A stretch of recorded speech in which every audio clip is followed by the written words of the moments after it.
Welcome to the Fiddle Leaf Effect, the show where digital marketing meets real-life leadership. I'm your host, Emma Hushka, founder, strategist, and woman on a mission to grow bold businesses and break down barriers.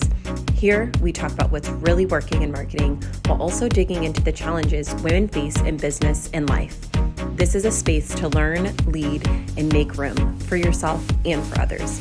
Pull up a seat, you belong here. Welcome to Marketers Marketing, where two seasoned marketers get real about the surprisingly tricky business of marketing our own businesses. I'm Emma from Fiddle Leaf Marketing, and I'm joined today by Dani from Mise En Plan. Between the two of us, we've helped hundreds of businesses grow through strategic planning and paid advertising. But today, we're flipping the script and talking about the behind-the-scenes struggles that come with marketing our own businesses. If you're a small business owner, even a fellow marketer, if you're feeling stuck, second guessing your message, wondering why things just aren't working like they should, this is definitely for you. We're going to share advice we give our clients, the reminders we need to be giving ourselves, and talking about foundational clarity, why it's so hard to see your own blind spots, and what support looks like in those different stages of marketing. So welcome, Dani. I'm so excited to talk with you today. We originally found each other on a Facebook small business owner group, ironically, and connected on the fact that those groups aren't necessarily the most beneficial, but it was so cool to meet you. And, we've been meeting over the last several months. And I loved this idea of let's talk about just marketing and how hard it is, even as professional marketers, to market ourselves. And, I think business owners that are trying to do this are going to resonate here. Of course, marketers are likely going to too, but let's start off with, and actually first, can you do an intro, tell anyone that's listening, just a little bit more about yourself and your business, and then we can kind of get into the good stuff. Sure. Oh my gosh, I'm so excited to be here. And I've been so excited about this conversation because let me tell you, every day I'm like, marketing as a marketer is so hard. And I know we've had that conversation before. Yes, so I've been marketing a long time, and now I'm a strategic marketing advisor, and I specifically work with founders who are working on building that next version of their business. So that often means, and I'm sure we'll get into this, that they are too close to their own business to really be able to see the true brilliance behind what they're doing. And so I'm there to help them figure out what that idea, what that next phase really should look like, who it's for, how to message those people and position your new idea or whatever it is that you're moving into, and coming up with a really great strategy for how to get in front of those ideal people so that you can actually get into market a lot faster than just sitting there and noodling on it for a long time by yourself. Yeah. Awesome. And again, I know what I was so excited about when I heard that is, there's a lot of businesses that come, to the paid realm that, we're working through that as we go into paid. And it's we magnify what's there, with paid advertising, whether it's working or it's not. And what's so awesome about what you do and what makes me so excited as the person that really helps grow businesses is you have to have that solid foundation, because again, we're going to magnify it, whatever it is. So again, I'm excited for businesses to hear about you and what you provide, because I think there's just, again, so much value, and especially for, the next step of growth. So let's talk about the curse of knowledge. And I know you can resonate, but sometimes when you know so much about your own business, it's hard to think about what it would be like to be a potential customer or client that doesn't know as much as you know, marketers. But felt some of this difficulty of you're so, and you already said it, you're so close to it, your industry, your product, whatever it is, so well. This difficulty of that messaging when you are, when it's so close to you. What have you seen with people, and what's your own experience with them? I mean, I think we are all way too close to our own stuff to really be able to see, the trees from the forest, if you will. And I think the things that I see happen most often is not just people being so close to their own stuff that they're not seeing opportunity, which is a lot of the clients that I work with, but when they find themselves struggling, instead of, and this is something that I have tattooed on my forehead, on my forearm, everywhere, is that we tend to start thinking a lot about ourselves, or we start thinking about our customers and how we want our customers to interact with us, but we're not taking enough time to actually be thinking like our customers. So we're thinking about our customers, but we're not thinking like our customers. And I think that that is where there's a lot of a bit of friction in the messaging and in the talking. Is we're too close to ourselves, we're thinking about us, but we're not taking a step away and really thinking about it like the people who matter most to us and who we're doing all of this for at the end of the day. Absolutely. I couldn't agree more. And that's something even, with paid ads that I talk to clients about is, and I try to like check myself on is like, even with ads, like once you're, that message is really getting in front of people is it's so hard to not create a message or an ad that would resonate with you, even if you're not your potential customer. And like the amount of times I've had to check myself, even with like my website, again, as a marketer, I want to build a website that I would like and engage with, but am I my potential customer? Like, am I a marketer? No, my audience is not marketers. Typically it's small business owners. So, not only the not doing it, but also not favoring your own preferences visually or through text to really speak to that customer. So I think the way you said that of like look at who they are, but like be in their shoes is something even again as marketers I think we struggle with. Right. And that right there is all of the cursive knowledge of ourselves, but there's also the cursive knowledge of so much happening around us that often makes us step away from who we are or what our true message needs to be. And maybe it's a little bit of like comparisonitis. There's so I was many going to bring that up next. bizfluencers out there telling you exactly the perfect formula to get from 0 to 30K months or whatever, $1 million, 7 figures, whatever it is, in just 2 weeks. LOL. But and I think that confusion with what is possible, with what we know, with what we're trying to do, can always be very overwhelming. And that overwhelm is really what I think gets us stuck in our own way when it comes to actually getting the progress that we need to 100%. be successful. Absolutely. And I love that. I mean, getting in your own way. And I think that's what so many people just in general, but especially like business owners. And I'm glad you brought up comparison because, and I know you and I have talked about this, but like how hard it is to not see whether or not it's a business in your space, your industry, a friend, anybody, or like you said, those influencers. And now that LinkedIn, I'm sure, some people on here know those LinkedIn influencers that you see, you have this idea of their success or, everything that they're doing and probably then their happiness or, they're doing all the right things. And then you compare yourself. So again, I know we've talked about this. I think we both are guilty of comparing ourselves to other marketers or other businesses. And then you get in your own way because you're thinking you need to do it that way. But just because that's what they're doing or what works for them doesn't mean at all that that's what you should be doing. But it's just like so many other things in life where it's so hard to not compare yourself to other people. So what I know it's a big topic, but what are what's your experience or, your thoughts on how we can get out of our own way when it comes to comparison? Well, comparison wise, I think honestly, it's just really thinking about what matters to you. And this is a conversation that I have, I think, with every single client of mine. There's this element of confidence that really needs to be bolstered within ourselves. Every once in a while, I feel a little bit like a life coach. In fact, sometimes I call my sessions with my clients marketing therapy because it really is like, you've got this, girl. Like, you can do this. But when it comes to comparison, I think it really helps to actually, as much as I love people getting inspiration and learning, constantly learning, there is a limit to where you just have to put your blinders on. And I think that that's where one of the core frameworks that I like to focus on, in fact, Mise En Plan is literally based off of the concept of Mise En Plan, which is where chefs, before the dinner service, they sit and they break down all the individual ingredients and they organize them so that when they go to cook, they have exactly what they need and they can put them together to have something really tasty without all the waste, without all the everything else. They have what they need and it's easy to do.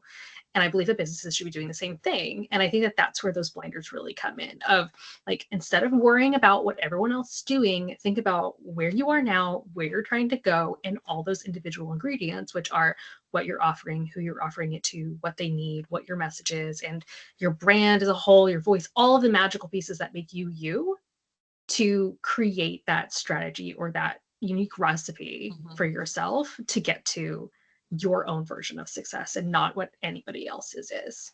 Yeah, absolutely. I think that's, again, just good advice in general.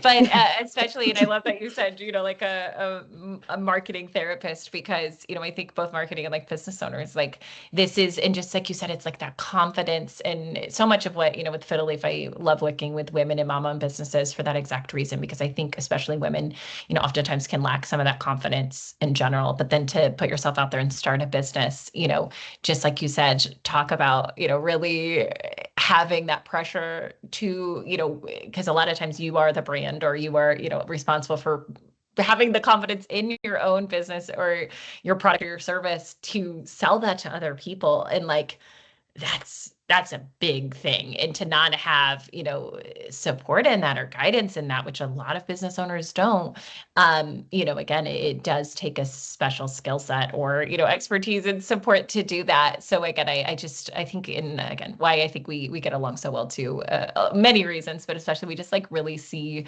what the core of this is, and that people are businesses and people are behind these businesses. And like, that's the most important thing to get out, and helping people get to that. And like you said, kind of stepping away from that and looking at it from a third party, if you will, to help them there. Absolutely. And then to add on to that point that you just made about authenticity. In fact, I did a big thing at the beginning of this year, which is like my big predictions for 2025. And one of the core themes was like authenticity is going to be the theme of this year, with AI coming out, with all of these like messaging blurring and people copying each other. You being you is just such an undervalued aspect of your business. Even if you aren't your business, just being authentic in your own way is just absolutely invaluable. Absolutely. And then I think it helps it build that confidence, because you are who you are displaying, and it builds, because you're not hiding, you're trying to be something else. So good. And we're so early. We're already to this awesome content. So, I think what you just said too, especially with social media, with, whether or not it's probably a part of every single person listening's either personal life and or business. And that's what people are seeking, is the authenticity with businesses that they work with. And because there's so many inauthentic or, imposters, and so much junk to weed through. And when you show up as you, and again, that's what people want to buy from people. They want to invest in services with people. So let's talk about the advice that we need to take ourselves, that we give clients, which is always kind of a painful one, because I will talk to a client about, changes they should make to their website. And I'm like, but don't look at my website, but you should do as I say, not as I do. But what's your like number one, put you on the spot a little bit here, but like, what would you say is the biggest advice that you give clients that you struggle or have struggled to maybe take yourself? Is there anything that like comes to mind? I honestly, the thing that I tell, even not my clients, just everybody, is my biggest regret from the first year of running my business is I tried to do too much myself. And because as a marketer, marketing, I clearly have to prove that I know what I'm doing, right? Well, it turns out that doing your own stuff is really hard because you're too close to your own stuff. So I now say, and this is not to be like performative, but like, I wish I had a version of me for me. I need somebody. I wish I had somebody sooner to bounce ideas off of and to help me stretch beyond what I thought was possible. And so I think for me, the biggest thing is just really, whether it's with me, whether it's with you, whether it's with someone else in your industry, like how can you use more brains to help you stop with the cyclical doom of I don't know what I'm doing, because that is really so limiting. Even though that's not necessarily like marketing related, but the amount of time we spend creating content, sitting on social media, putting our brand out there. How many hours have you sat and stared at your website, being like, I don't know if this is okay. I don't like that word. I don't like this color. I don't like how this is shaped. Just having another brain is so unsticking. Absolutely, 100%. I couldn't agree more. And I think when you add another braid, and I love the way you said that, because that's what it comes down to, because you only, fortunately and unfortunately, have yours, that it's that other perspective, but it's also in my, kind of what and I don't even know if this is by sake of clients, but this is, I love the way you said of like your biggest regret or what you would have done differently. And I think mine relates kind of in almost a different angle, but like having a community of either people in your industry or people that can support you or anything, because and again, either as a marketer or not, it can be so isolating to run your own business and have your own business, or trying to market and grow a business. And just like you said, doing the day-to-day of those social media posts, of your website, of your product titles and descriptions and everything, no matter what your business is, if you're doing that, what feels like alone, even though you're never, ever alone, it's already hard. But that to me makes it so much harder, because I thrive, and, humans really, I think there's studies that show humans thrive, working with others and collaborating. So when you take the leap to start your own business, a lot of times that means working alone, at least in the beginning. But I think surrounding yourself, where it's either your weaknesses or your weak spots that and or people in your industry that to have connections. And again, I think that's what's so cool about like our, partnership, is like to have another marketer. It's like you think you're like, oh, they're competition, I can't be, you don't want to associate with that. But it's like, it's healthy to have, relationships with competition, but there's also just so many different people in your space that you can connect with and kind of bounce ideas, just like you said, or have them take a look at something, or see how we can help each other grow and lift each other up, and not, just this competition. And then it's less lonely, and then you do have another brain. So I think that is also a huge thing that I have focused on. And it's been the best part of the growth I've seen, is building relationships. And it's what I enjoy, which is convenient. But it's, has made it a little less lonely than those first few months where I was like, what do I do? Just to start to figure that out. So, anyways, what else do you think, when it really comes down to like maybe like strategy, or like, more of like concrete, marketing, maybe specifically, especially with you really helping, from those first stages, is there anything else that you think like is just hard as a marketer, that, advice that you say to a client that, and I'm sure, again, you've been in business now for over a year, but it's like, what else has been, maybe a more tactical, or, more specific thing you work through with a client that like you also had to work through on your end? I think for me, it's the hardest thing for me is honestly visibility. It's so hard. I don't like being visible. I'm so used to, being able to help other people be visible. When it comes to me, it's really hard. And so I think that that's one thing that I really found, especially with my longer term program clients, is going through and thinking about what role social media really needs to have in our strategy. And I think that, when I started my business, then this is something I'm actively trying to work towards figuring out what that looks like without burning myself out or being on social all the time and having to, worry about filming all these things and being there. And so I think that one thing is just like, don't worry too much about over indexing on social media. I think it is amazing as like a paid entity. It can be amazing as an organic entity, but it really just depends on what your industry is, who your target market is, and what you as an individual are comfortable with. Yeah. And that's something that, I've been trying to wrestle with myself in my own business and my social media. It's like you just said, like, remember you were like, you just mentioned like, fix this on your website, but don't look at mine. Like, oh my gosh, please. I mean, like, I would love to have you all follow me on Instagram.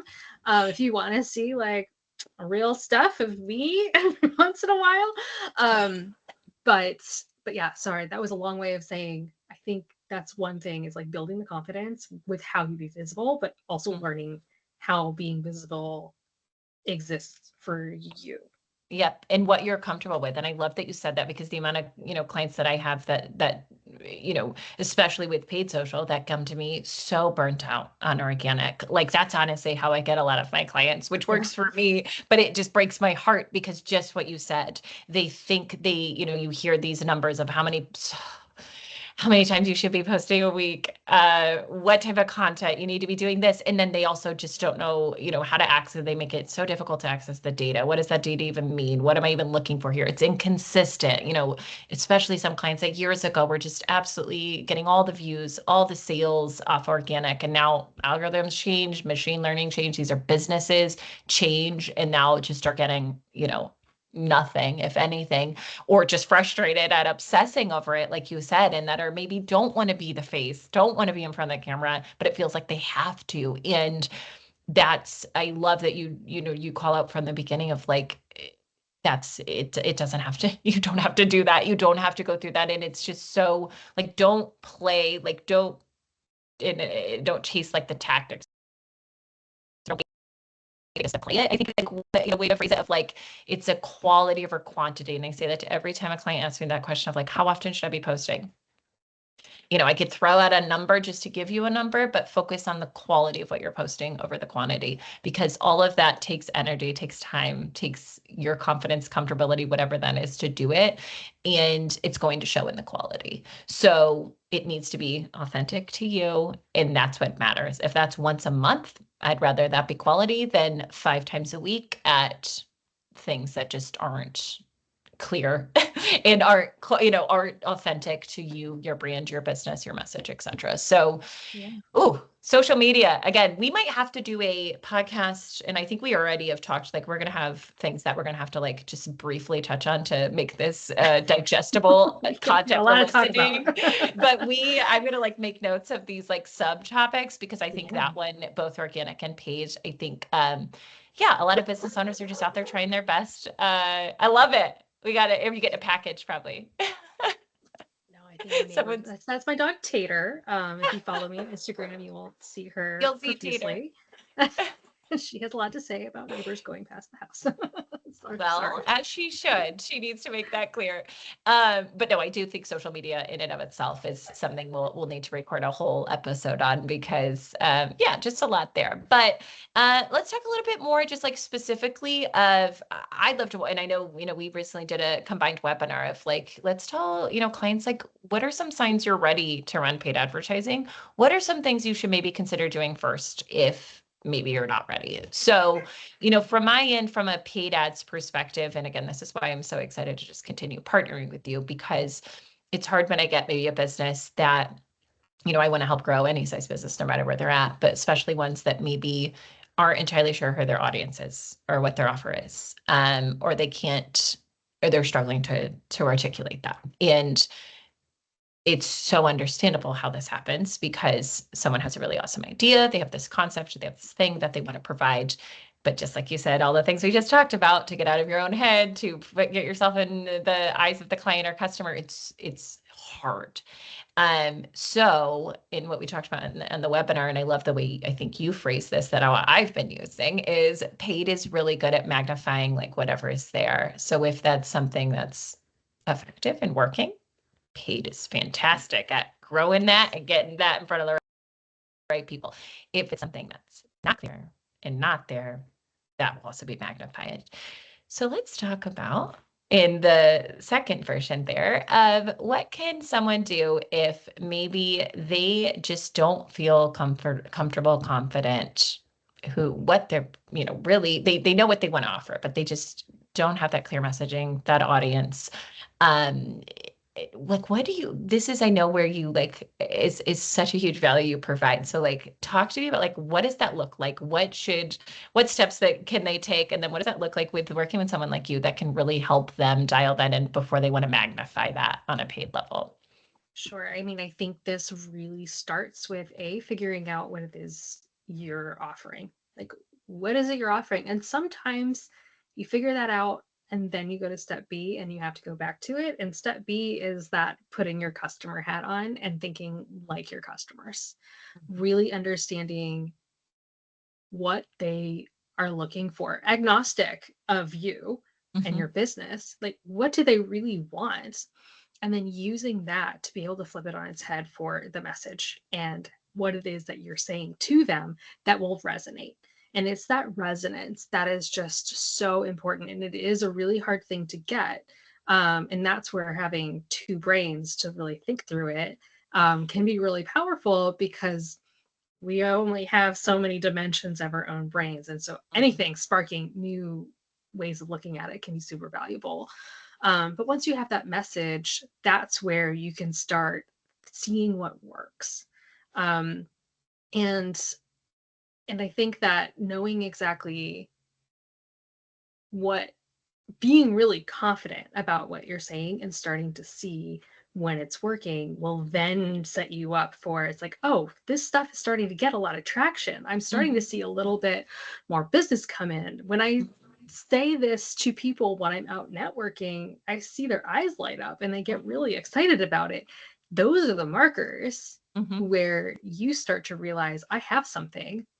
And maybe you're having a hard time getting visibility on social media, but if you know you have something, that's really when you can start testing Yeah. and thinking about if paid can help you amplify that Mm-hmm. message and get more of that visibility, and Mm-hmm. do A/B testing from there. But until you've done the legwork of figuring out what am I offering, who am I offering it to, what do they want, how am I giving it to them, what does that message look like, Mm-hmm. until you've done that work and really feel good about it, and it's not a light lift, but it's Mm-hmm. something that is worth doing and worth redoing every once in a while. Yeah. Um, that's until you've done that, paid Yeah. ads is just like lighting cash on fire. Yeah. Yeah. Absolutely. Because just like you said, that's exactly what we do with paid ads is Mhm. testing those things that we ask that we're looking for from you Yeah. of, who is your audience? What are those messaging? What has worked for you? And, some clients come and they're like, these are things that I've tried, maybe seen some success. It's what worked in the past. Some clients like, I don't know.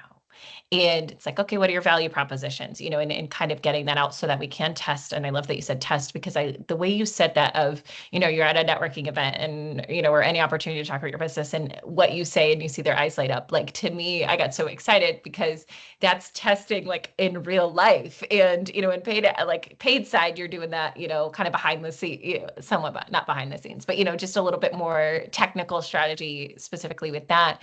But I didn't even think about that. Like, we do that even just like in personal, which again is a whole different topic of conversation, but we're constantly testing approaches to how we say things, how we communicate. We see what works, we take that information and we do it again. And I've never paid attention to that, which is so funny because I do that so much technically in testing, but to actually, and I definitely do on, phone conversations again, when it relates to like how I'm specifically selling my business when I'm trying to sell my business, but just like out talking. And that's, I know Yeah. all of us know that's part of when you get, that word of mouth is when you never Yeah. know.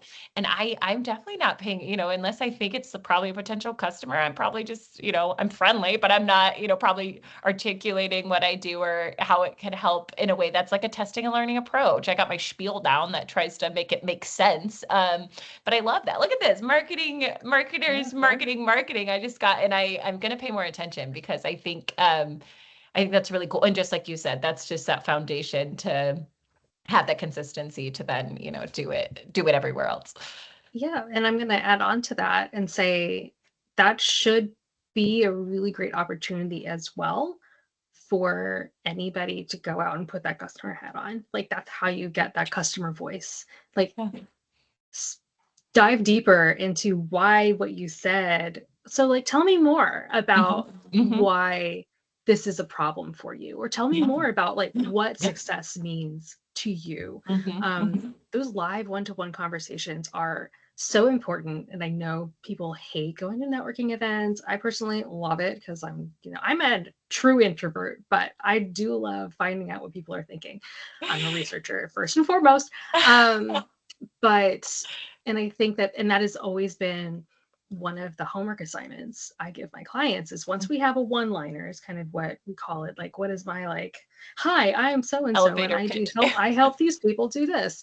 They have to go to a networking event and introduce themselves and gauge how people react to it, and then we work on it again from there and see like whittle it down to where it starts to feel really natural and like a second skin for how they talk about themselves, and that makes a difference.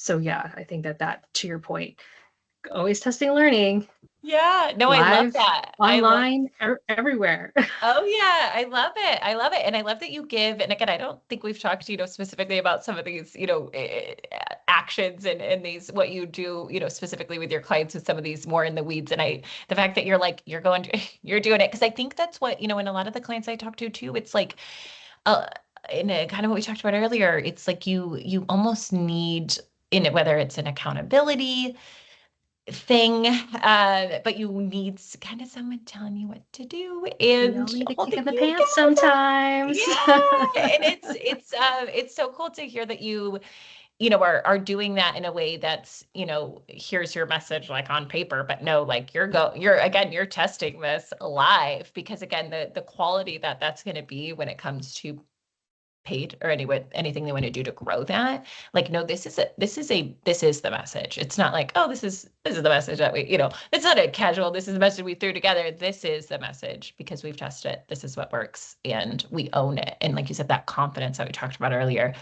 that's how that happens, is test and trial and error.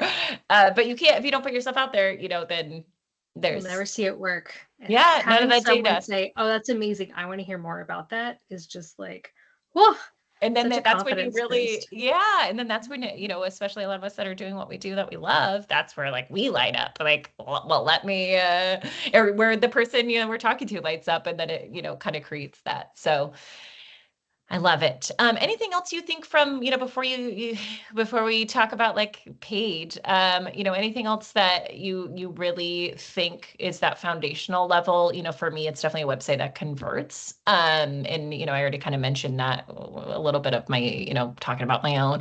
But, anything else that you think like, are those foundational? And again, I know there's a lot that goes into all these things, but anything else you want to mention now before you consider page that you think is like, make sure this is dialed in, either yourself or working with a professional like you to help? Anything else top of mind, or you think we covered a lot of the foundations?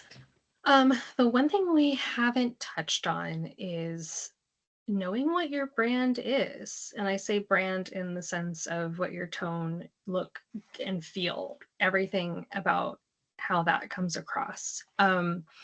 I think one of the things, especially when I was at an earlier job at Gartner, we did a lot of research into what the impacts were of people going from marketing to the webpage. And if there is inconsistencies in your message, if there's inconsistencies in look and feel, same goes with landing on your social media. All of these things need to cohesively work together, because if people are going from one to the other and it doesn't vibe, or it doesn't reinforce what one of the other is saying, then that can be very off-putting and causes bouncing. So to your point of like having a high converting website, that also goes with just thinking about what your ecosystem is and how they work together. And so marketing is not just social media, marketing is not just your website, marketing is not just, putting a billboard outside of, the bus stop. It is all of those things and how they represent you, and that high level thread of what your core message is and your value prop. Absolutely. And that consistency in it. And again, the title of this podcast, how much it is a struggle as marketers, because I don't know about you, but I, again, am always wanting to test. So when I have all these marketing opportunities, whether it's my social media or my website or, podcast, anything I'm doing, I constantly having new ideas.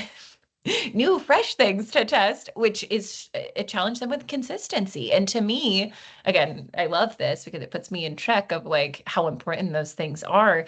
But for someone that what we'll say squirrel, like shiny new thing over here, it's having kind of that core foundation is so critical because it's so easy to get distracted by, because there's so much available, right? There's so much you can do to try to grow and market your business, so overwhelming amount of things. And especially when you don't really have a plan or like an accountability, any sort of strategy, it's easy to just be like, oh, try this.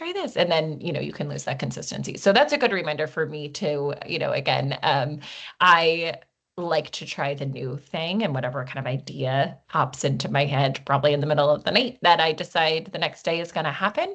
And, whether or not the last consistent thing that I wanted to try. So anyways, I just think, you're spot on. And would I run a paid ads for myself with my lack of some of this consistency? No. But also because running paid ads for a paid ads agency, come on, I'm competing with the other people, so this is why I build referrals and build relationships is, been my focus. But all that to say, jokes aside, kind of, for how paid ads fit in when you're ready. And again, I was so honored to speak with some of your clients and your connections on this recently. But really, I think you really nailed it. Like if you're listening to this and you're curious whether or not you're ready for paid ads, everything Dani just said, listen there. And, can you check those boxes? Can you communicate that? Have you maybe tested this messaging? Who's your audience? Having all these parts of your marketing. And I love that you said that, because marketing has so many definitions, but it's like, it's all marketing. It's just, they play different purposes. But like, once all that's there, that's typically when you're ready for paid ads. And, that's, I'm going to say this, and I hope people stick around to hear this. Try to avoid boosting a post if you're considering paid ads, because that is not a real campaign, and is, we brought up the example of lighting money on fire. That's, typically a pretty good way to do it. You can, kind of happenstance get success with that. But I recommend, if anyone feels with what Dani said, that they are like, yep, I got that. I feel, you listen to that and you're like, heck yeah, I got this down, this messaging, this audience. Then paid ads are likely a really great first step. And just go with, talk to different agencies, talk to different strategists, different people, because there's a lot of people, and Dani, this is something we've talked about. There's a lot of people claiming to do certain things that maybe don't actually do that. And again, what was so cool with, I think, both of us is we could see, pretty quickly from talking, like, you're really good at what you do. You could tell I'm good at what I do.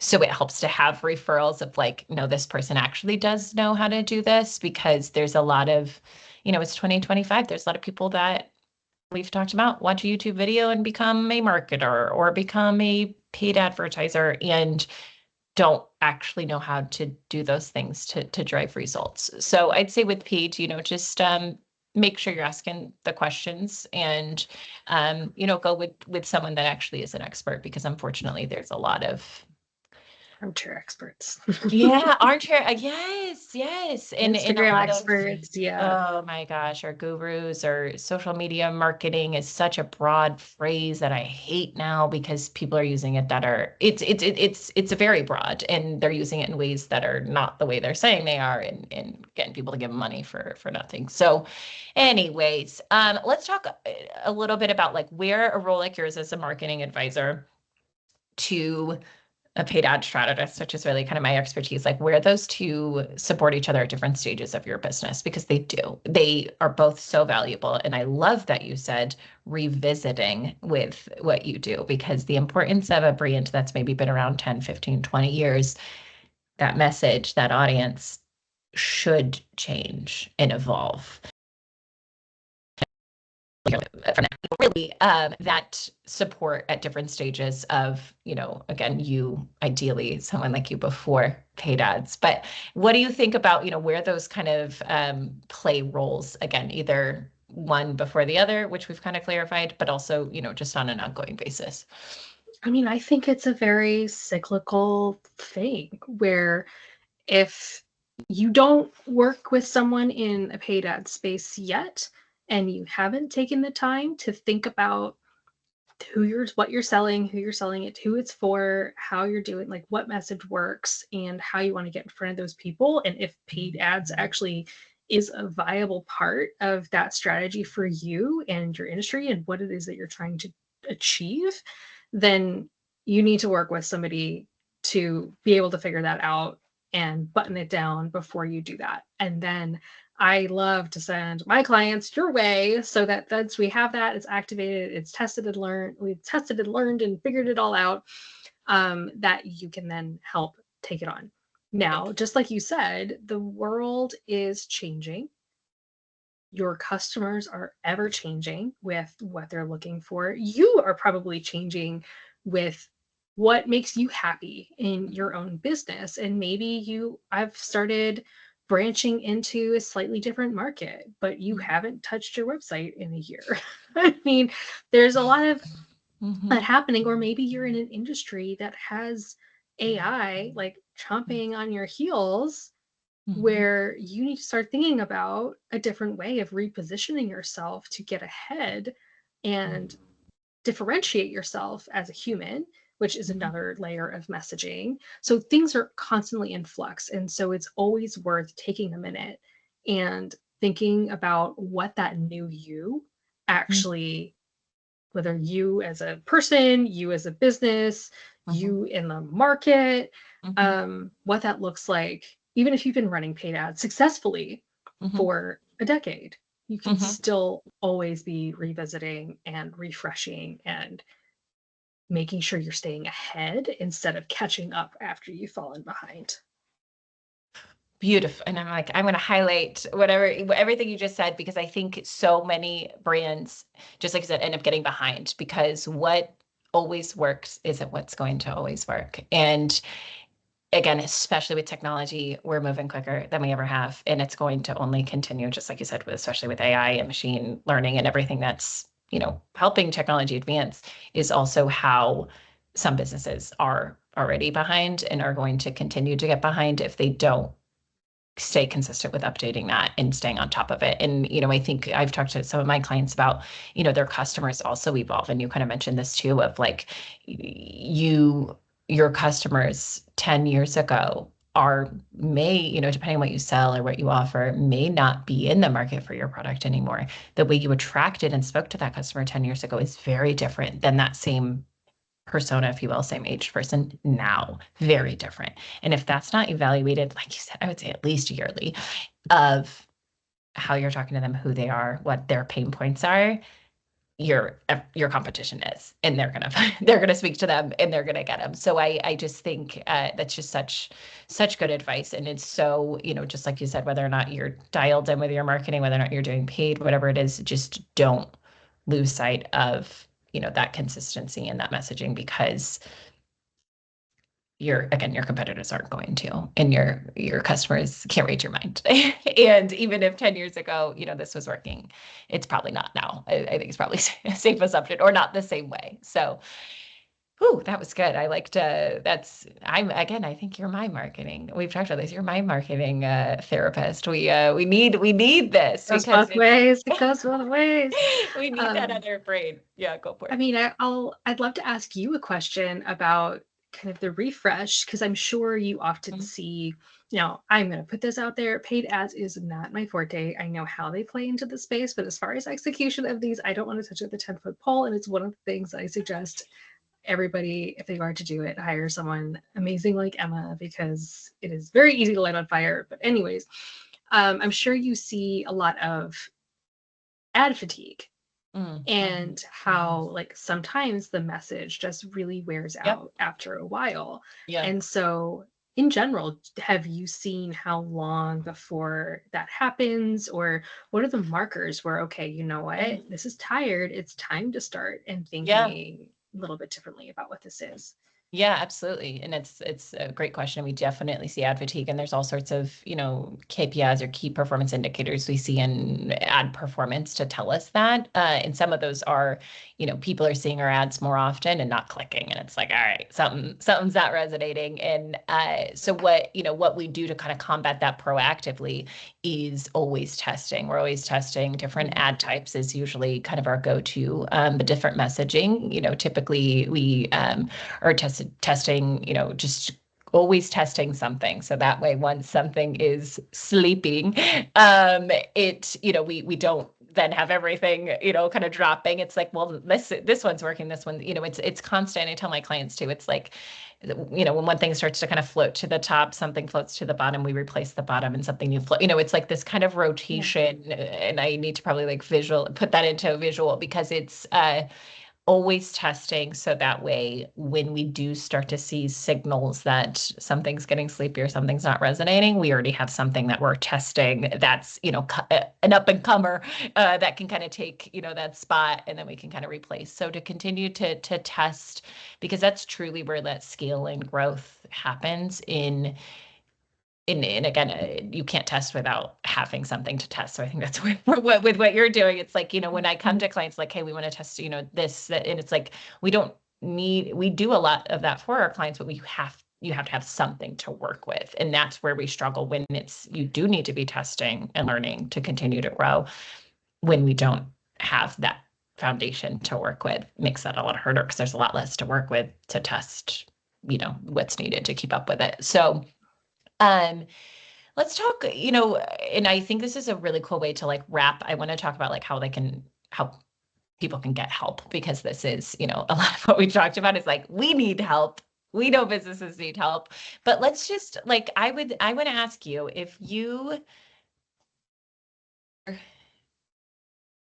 listening to this, or if you were listening to this, if you're giving advice to yourself, what would you say, like, what would be, and I know this is, again, I'm putting you on the spot, like you said, kind of your elevator pitch or your line to say, like, encouragement to a business owner that's listening to this and is overwhelmed by marketing their business? Like, what would you say to them? And you have like 1 to 2, you don't have to keep it to 1 to 2 sentences. So like, what would be like if you're going to take anything away from this, what should it be? I think if you just take anything away, you are too close to your own stuff. And in order to figure out what you're selling, who you're selling it to, how you're positioning it and packaging it to them, and how you're getting in front of those people, that is what having someone who actually understands the mechanics of what's happening behind the scenes in marketing can be invaluable at helping you actually get whatever you're doing out into market faster, so you can start making money and spend more time doing what you love. Because let's face it, we all went into what we do to do what we love, and we're finding ourselves spending 70% of our time doing our own marketing. And I want to help people not do that. So yes, you're too close to your own stuff, so let someone help you really unravel everything. I love that. No, I love that. And I would say that, a lot of why we want to do this too is like, if people are feeling overwhelmed or uncertain, like, you are not alone. And that's where, when we talked about this marketers, marketing, like, hopefully hearing from marketers that do this for a living, that have done this for a living, that help businesses grow, we still are struggling with some of these things ourselves and feel overwhelmed with these things. And you're not behind. You're building a business, you're building a brand. And just like you said, there's so much support and experts out there to help you do that. And don't do it alone, because again, we only have one brain. And just like you said, you're too close to it, and you're the expert in what you do, but let people help you shine it to everywhere it needs to reach. Speaking of reaching, Dani, how can you help? How can people get a hold of you? They're like, yes. And I would recommend, if you're listening to this, schedule a call with Dani, because again, I am so grateful that we just have this, awesome partnership. I get to these tidbits from being, I would say a friend and partner with you. But what can someone do to get a hold of you and kind of get that conversation started? Sure. I would love to have free strategy consultations to talk through like what you're dealing with, where you're trying to go and see where that gap is. You can head to my website, www.misenplan.com. You can find me on Instagram at Mise En Plan, Misenplan. And you're welcome to email me at Danielle@misenplan.com. So any way you want to get in touch with me, I am here for you. Awesome. And we'll have everything linked, where all the places we're posting this. And then once you got that down with Dani, or if you're listening and you happen to have all that down, get a hold of us here at Fiddle Leaf if you're ready to kind of grow and take that next step to, get that, amplify that message and get your brand in front of more potential customers. And please, I know it's an open invitation with you, Dani, too. If anyone has any questions or wants to connect with either of us, again, we have all the ways to reach us, all the traditional ways, social media, websites, phone calls. But, just ask questions or, collab. Like we said, we're always looking to just, network and meet other marketers or, small business owners. We're both really passionate about what we do. And, we're here to support, right? We are. It's our favorite. That's why we got into what we do. We love to help you out. Yeah. Yes. Awesome. Well, Dani, thank you so much for talking with me. I know this is one we're like, we need to do this. And it was one of those, like, let's get it scheduled. I'm very excited because I think there's a couple topics we probably could have talked hours on, and then we can, maybe break out some more conversations. But thank you again. And I'm excited to do this again soon. Oh, well, thank you so much for having me. This has been so much fun, and I can't wait to do more of it. Stay tuned for the unabridged 5-hour version of our marketing chats.